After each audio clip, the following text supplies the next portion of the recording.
পৃথিবীর সর্বশ্রেষ্ঠ সুগার হচ্ছে কোকোনাট সুগার। কোকোনাট সুগার খাওয়ার পরে ডায়াবেটিস রোগীদের শরীরে কখনোই ডায়াবেটিস বাড়ে না। খেজুরের রস তো অনেক খেয়েছেন, কিন্তু আপনি কি জানেন খেজুরের রসের মতো করেই নারকেল গাছের ওতে সেখান থেকে বের করা হয় সুস্বাদু মিষ্টি রস, যে রস থেকে তৈরি হয় 3 প্রকারের সুগার।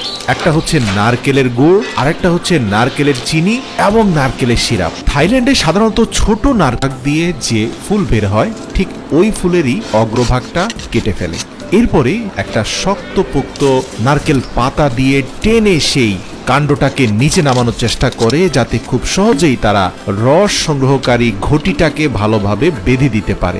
একটা ফুল থেকে বেশ কয়েকদিন পর্যন্ত রস সংগ্রহ করা হয়। শেষ পর্যায়ে ফুলের উপরে যে শেল বা বাকল আছে সেটাকে ফেলে দেওয়া হয় এবং তারপরে একটা লালচে রঙের পলিথিন দিয়ে অগ্রভাগ থেকে নিম্নাংশ পর্যন্ত খুব ভালোভাবে বেঁধে দেওয়া হয়। এটা একটা ট্রেডিশনাল প্রসেস। আপনি দেখবেন যে প্রতিদিনই রস সংগ্রহকারী পাত্রটি বেঁধে দেওয়ার পূর্বে ফুলের অগ্রভাগটাকে নতুন করে কিছুটা কাটা হয়, আর যেই মাত্র কাটা হয় তারপরেই স্বচ্ছ মিষ্টি রস পড়তে দেখা যায়। তো দেখা যায় রস সংগ্রহকারী ফার্মগুলো এভাবে বিভিন্ন ছোট ছোট পাত্র থেকে সারা দিনে যে পরিমাণ রস বালতির মধ্যে জমা করে। এক একটা ফার্ম থেকে দৈনিক কয়েক মন রস সংগ্রহ করা হয়। প্রিয় দর্শক, বলে রাখি এই পরিবারটি গত 150 বছর ধরে এই নারকেলের রস থেকে গুড় এবং সিরাপ তৈরি করে আসছে। এটা তাদের পারিবারিক ঐতিহ্য।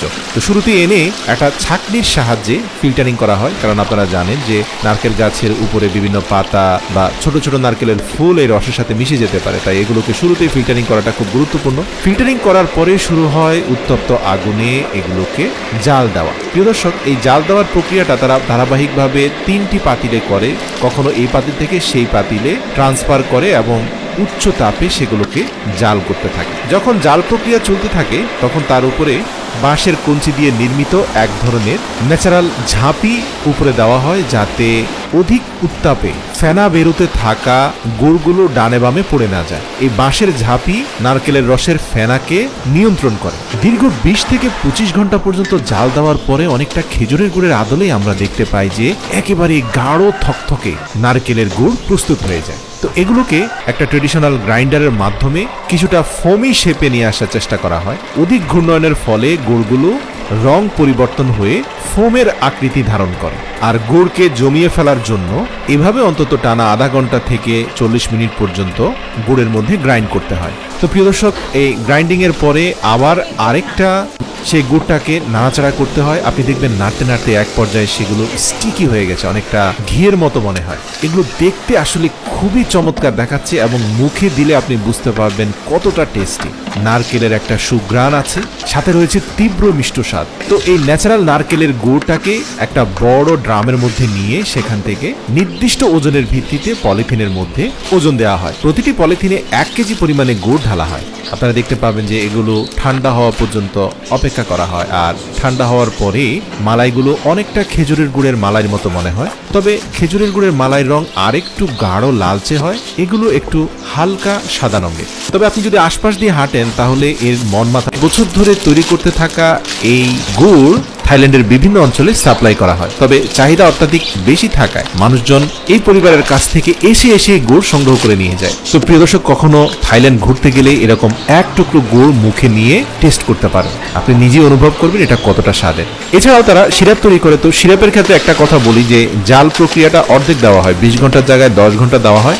যথেষ্ট পরিমাণ পানি থাকাকালীন সময়ে এই সিরাপগুলোকে আলাদা একটা পাত্রে নিয়ে এগুলোর গুণাগুণ পরীক্ষা করে সেগুলোকে বোতলজাতকরণ করা হয়।